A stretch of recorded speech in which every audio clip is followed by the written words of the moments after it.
I'm Rachel Gore reporting for the Boar, and I'm joined by Nazrana Meghji, who is running for VP Sports in the upcoming SU elections.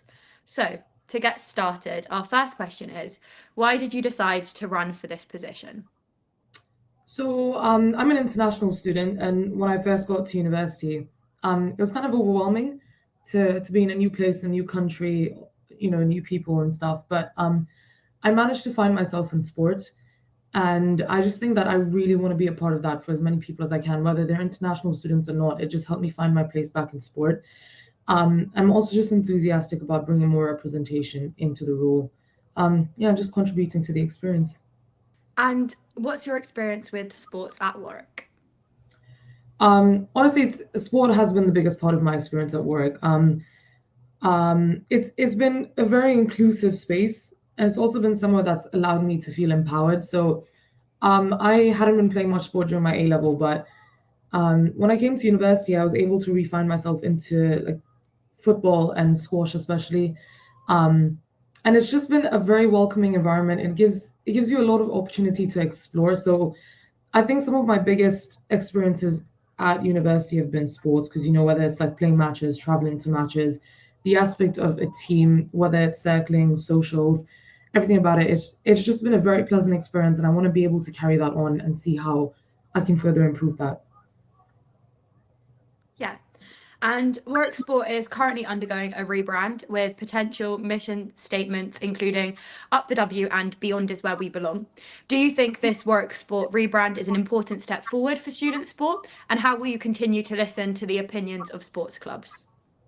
Right. So I actually remember filling out the form that Work Sports sent, and I think it's very important because a rebrand. I think our student body changes every year. Whatever, you have new freshers, you have new people in and out, coming in and out, and it's always important to be part of a rebrand, just so you can feel like super included, like a big part of the community.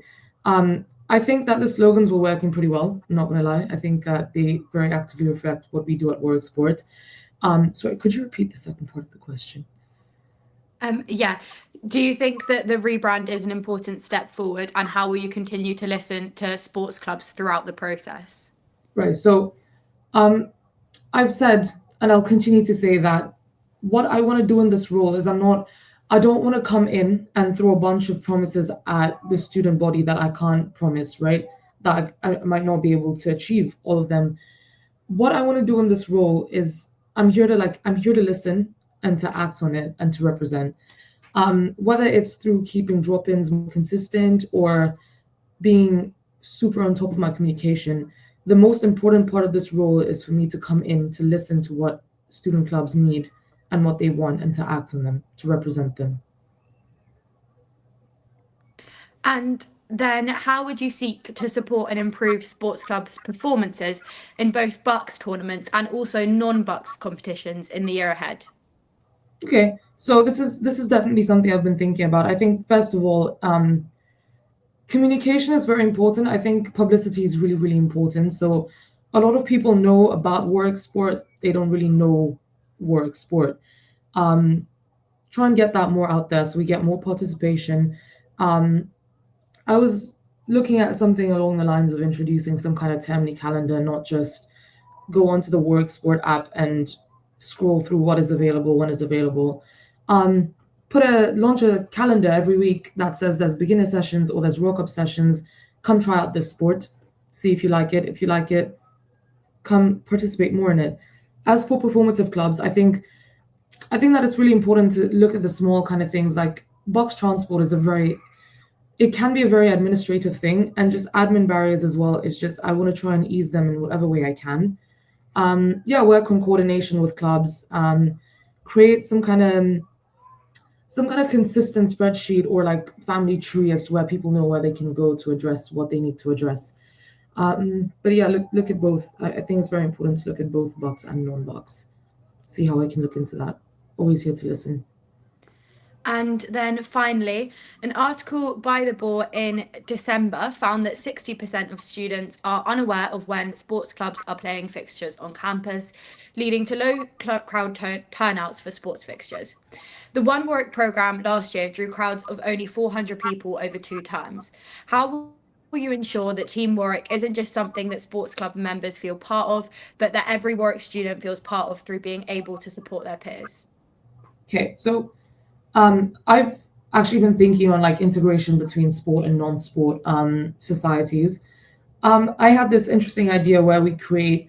I think that social media in every form is. I personally think that social media is the most powerful tool we have in this generation if we use it right. So communication networks, like it could be something as simple as creating up a Teams channel where you have an events representative from each sports club and a sports representative or an events representative from a non-sports club, put them all in the same channel, allow people to communicate through that, let people learn from each other. I also think, as I said, social media is very, very important too. Like, I don't think sending emails every week about fixtures is going to catch everyone's eye, but if we can make it an engaging kind of social media post every week, just keep on it, not just once a month or like here are the fixtures for the month, here are the fixtures for the term. I think we do it here, fixtures for the week. Keep them consistent, keep them engaging.